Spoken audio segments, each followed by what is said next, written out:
नमस्कार दोस्तों, स्वागत है आपका मंथन क्लासेस पॉलिटी सीरीज के पार्ट 2 में। पिछले वीडियो में हमने समझा था historical background of the constitution और आज हम बात करेंगे एक ऐसे टॉपिक की जो हर एग्जाम के लिए सुपर इंपॉर्टेंट है, preamble of the Indian constitution.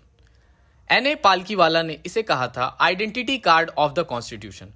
तो चलिए समझते हैं कि इस आइडेंटिटी कार्ड के हर एक शब्द का असली मतलब क्या है। इस वीडियो को हम 4 सेक्शन में डिवाइड करेंगे। सबसे पहला ओरिजिन ऑफ द प्रियम्बल, दूसरा section text of the preamble, तीसरा keywords explained one by one और चौथा स्कॉलरली इनसाइट्स।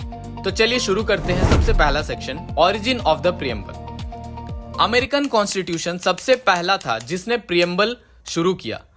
इंडिया में इसका बेस था ऑब्जेक्टिव रिजोल्यूशन, जो कि पंडित नेहरू ने 1946 में कॉन्स्टिट्यूएंट असेंबली में इंट्रोड्यूस किया था। 42nd अमेंडमेंट 1976 में 3 नए शब्द ऐड किए गए, सोशलिस्ट, सेक्युलर, इंटीग्रिटी। मतलब प्रियम्बल एक समरी है जो बताता है हमारा कॉन्स्टिट्यूशन किस फिलॉसफी पर बेस्ड है।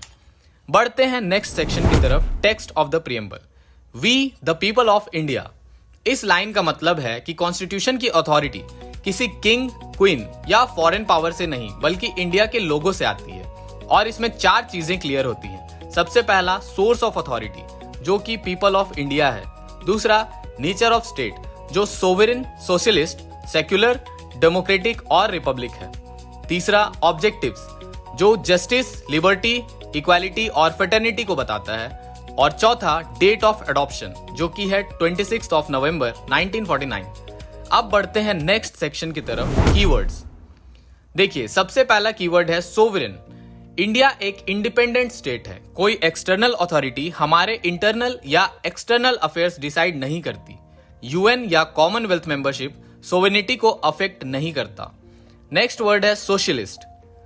1976 में एक्सप्लिसिटली ऐड हुआ, Indian socialism is equals to democratic socialism. ये एक मिक्स्ड इकोनॉमी है जिसमें पब्लिक और प्राइवेट सेक्टर दोनों को एग्जिस्ट करते हैं। इसका एम है पॉवर्टी, इनइक्वालिटी और इग्नोरेंस खत्म करना। नेक्स्ट है secular, equal respect to all religions. State किसी एक रिलीजन को प्रमोट नहीं करता, सबको इक्वल स्टेट्स देता है। आर्टिकल 25 से 28 तक में राइट ऑफ रिलीजन गारंटी किया गया है। नेक्स्ट है democratic. India representative parliamentary democracy है। यूनिवर्सल एडल्ट फ्रेंचाइज है, जहां पीरियोडिक इलेक्शंस होते हैं, रूल ऑफ लॉ चलता है और इंडिपेंडेंट जुडिशरी है। सब डेमोक्रेसी के पिलर्स हैं। अंबेडकर जी ने कहा था लिबर्टी, इक्वालिटी और फ्रेटर्निटी एक ट्रिनिटी है, इन्हें अलग नहीं